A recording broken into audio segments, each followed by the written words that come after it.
but the patient still needs to experience like a toilet, nagay po siya toilet, okay? So this is a bedpan, okay? Now, there are different types of bedpan, but the most common types of bedpan is we have the plastic and the metal or the stainless. In the hospital, usually we have stainless, or some of the doctors will recommend use the plastic one because it's comfortable and easy for your patient to use the commode. Okay? This is the front, sorry, what do you say in English? Moni ang tumangan sa commode, sorry. This is the front of the commode, this is the back of the commode, which means that this is the buttocks and this is where the genitalia is located. Gets in you? Alright. You also need this, underpants. Okay? We don't have underpants, okay? But the underpants that we are currently using is actually the blue collar. It's actually a blue collar with cotton, commonly used, no, for patients who are using diaper or using a bedpan. Okay? If in case the bedpan spills or the diaper spills food, okay, so at least we have the underpants to absorb the spills. Okay? This one is this is already an old technique using the rubber sheets. Okay? We already replaced the rubber sheets with the underpants, or sometimes they call it as dry pants. So we'll just assume that this is our underpants. Okay? Then you also need an extra linens, extra blanket. Borrow ko extra blanket. Sorry.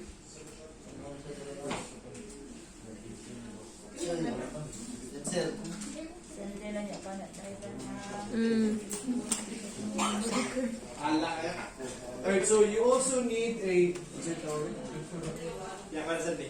extra linen to remove the original linen of your patient and prevent the linen, the original linen na magka-dirty or magka-soil during the procedure of bedpan or diaper changes. Okay, so we'll start with bedpan. Right? So let's read the first procedure. Okay, it's still the same with the previous procedures. So enter the room. So you have to do that. Second, I'll just mention the procedures. Second is provide privacies. Okay, so you have to, provide privacies. Explain the procedures. After explaining the procedures, identify if you have the correct patient. Then after identifying, provide privacies. So secure the bed. After securing the bed, perform the machine. Wear a pair of gloves. Then after wearing a pair of gloves, prepare the necessary materials you need. So these are the materials you need for assisting the patient in using the bedpan. At the same time, you also need another pair of gloves after the patient uses the bedpan.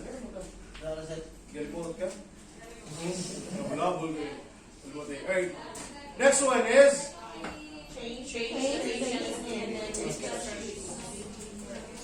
so we are going to change the patient's linen.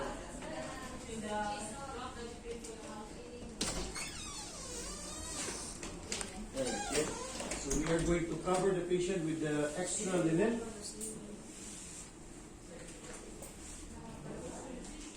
Ask your patient to hold the extra linen. Can you hold this one, sir?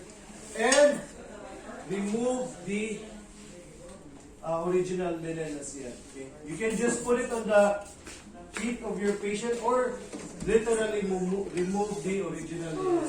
Again, this is to prevent na magka-soil or dirty ang inyong original linens. That's why we need to add extra linens. Next one is cover the bed sheets.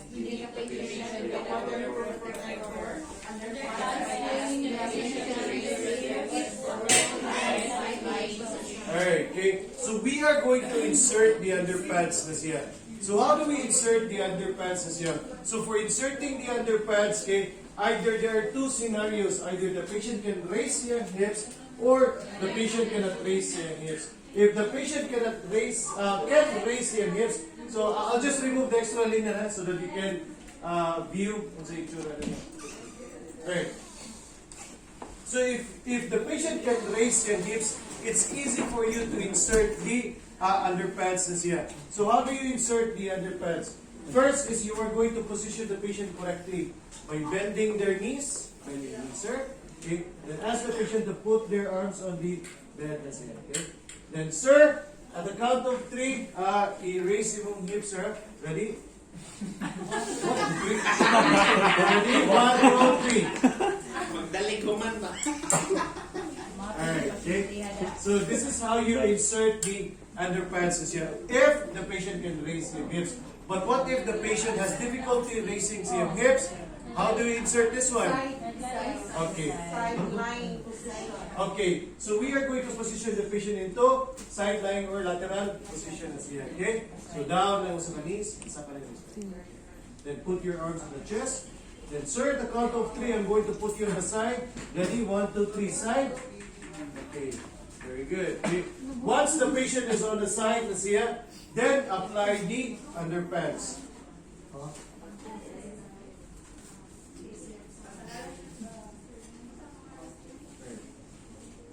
So insert the underpants underneath sa patient's body na siya. Then insert the count of 3. We'll position it into supine position. Ready? 1, 2, 3. Alright. Okay. Then pull the underpants na siya. Right. And that's how you insert the underpants na siya. Either the patient can raise your hips or sideline or lateral position na siya. Okay. After inserting the underpants, what do we do? Sprinkle the edge. Fill the bedpan with very warm water. Let the water sit of several minutes. Then dump it out and dry off the bedpan. Okay, so we have to prepare the bedpan. That includes putting water to warm up the bedpan. Especially if you're using a stainless bedpan, you have to warm it up so that when the patient sits down on the bedpan, it's not cold. Stainless bedpan is really cold. Once the patient sits down, okay, the patient may experience ka na mukiring na siya or disalign ang inyong bedpan when you insert it on or wala na siya correct position. Okay? So we have to make sure to put a water there to warm up. Then after a couple of minutes, throw the water after. Okay? Then once we're done warming up the bedpan, what do we do? Add sprinkle with The edge of the bedpan with talcum powder if necessary. Okay, so some patients might request to put something on the bedpan that includes the powder.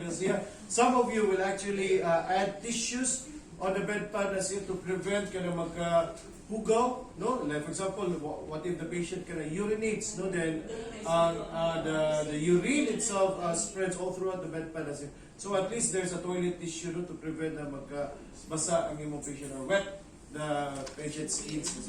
Then after that one, what do we do? Fill the bedpan. Fill the bedpan with distilled water to cover the bottom. Okay, so then we can add a little bit of water na siya to cover the bottom of your bedpan.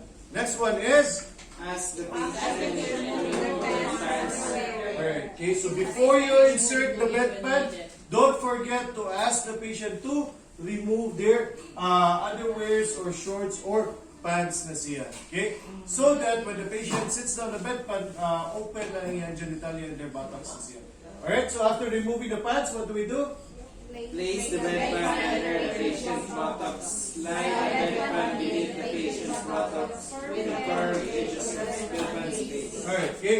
So if the patient can raise their hips na siya, so it's easy for you to insert the bedpan. Okay? For example, sir, at the count of 3, sir, at the count of 3, raise your hips, sir. Ready? 1, 2, 3, raise. Alright, so it's easy for you to insert the bedpan na siya. But what if the patient cannot raise their hips? So same yapon, we are going to put the patient into side lying position. Okay, ready? 1, 2, 3, side.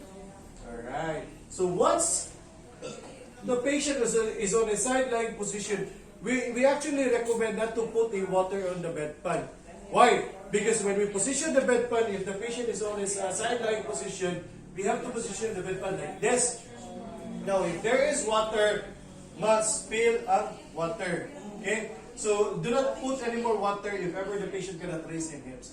Okay? Then, sir, at the count of 3, higda na balik sir ha? Kita, kibot mo. 1, 2, 3. So, maguba, Chay. Alright, okay, spread your legs. Then, in the demonstration, dapat naka-cover. There should be linens, naka-cover din siya linens. Ako lang ipakita for you to see kung sa itsura na niya. Okay? So, once the bedpan is already inserted, what do we do? Pero, kakiwa na, sir, no? Raise the head of the bed. Wala pa kayo? Carefully Raise the... head of the bed. Okay, continue reading. Carefully raise the head of the bed, bringing the patient's body up into a more natural position. Okay. Dili na kani ko an kinihanap siya nakiwa ko yung position ni higdan ni balibag. We will actually raise the head of the bed na siya. Okay? So that it will be a natural position for your patient to defecate or urinate. Because if we defecate or urinate in a toilet, sitting position mo ta, di ba? Yeah. Okay? So we are going to position the bed into sitting position, or this is what we call Fowler's position. Fowlers. Tony Fowlers.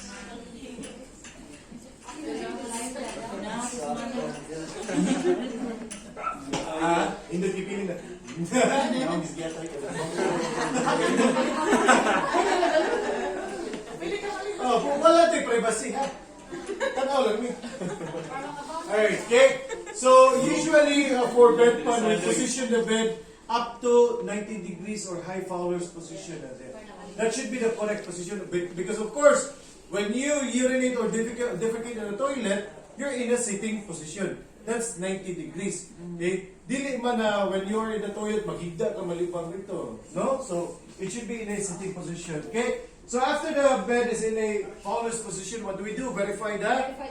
Verify the positioning. Ask the patient to spread their legs slightly so that you can verify proper bed Alright, very good. Okay? So, verify if the patient is in a correct position as here. If the patient tells you na, I think the bedpan is not in the correct position, then assist the patient in repositioning the bedpan. Okay? Once the bedpan is in the correct position, what do we do next? Place Place toilet tissue and call signals within reach. Alright, so place a toilet tissue and call signals within reach of your patient as here. Then next one is? Remove Remove the gloves and perform hand washing. Alright. Give the patient privacy as they use the bedpan. Alright, so remove. Ask the patient to signal when they are done. Okay, so remove your gloves, perform hand washing, okay? Then give instructions to your patient that once you are done, please hit the call signal or call button as here so that we will attend you as soon as possible. Or within 5 to 10 minutes, we will check on you if you're done or not yet. Okay? Now, after the patient is done using the bedpan, what do we do?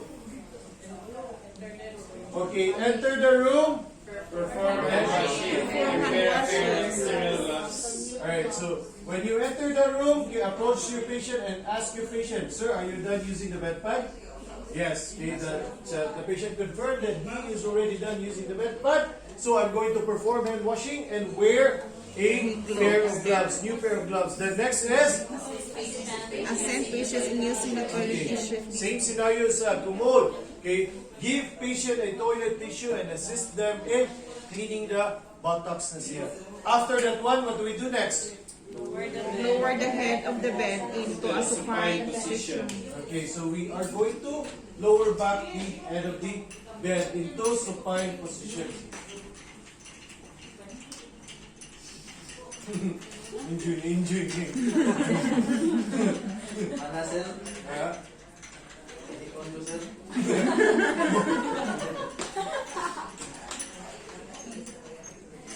okay, na lower na.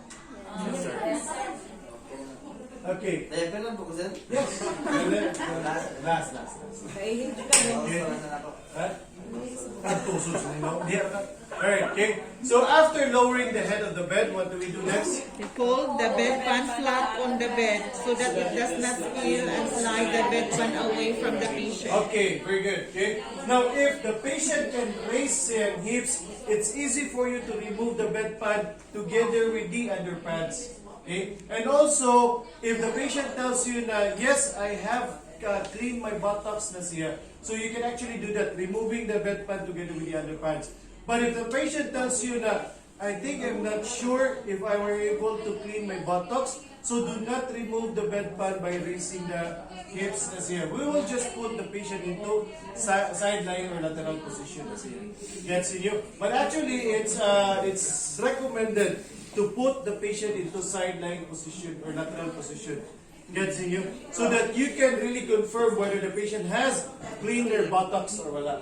Okay? So let's put the patient into side lying position. So raise the opposite side of the knees. Okay, arms to the chest. Then you have to hold the bedpan. Okay? Sir, the count of three, position to you to side. Ready? 1, 2, 3, side. Alright. Hold the bedpan. If you will not hold the bedpan, tendency the bedpan will go with the butt of your patient as here. So it can cause spill all throughout your bed as here. So be booking yung kinabuhi as a caregiver. Because you will entirely clean the bed of the patient and you will also clean the entire body of your patient as here. So do not forget to hold the bedpan. Move it. What's up, dude? Wait, sorry. Pencil, kainin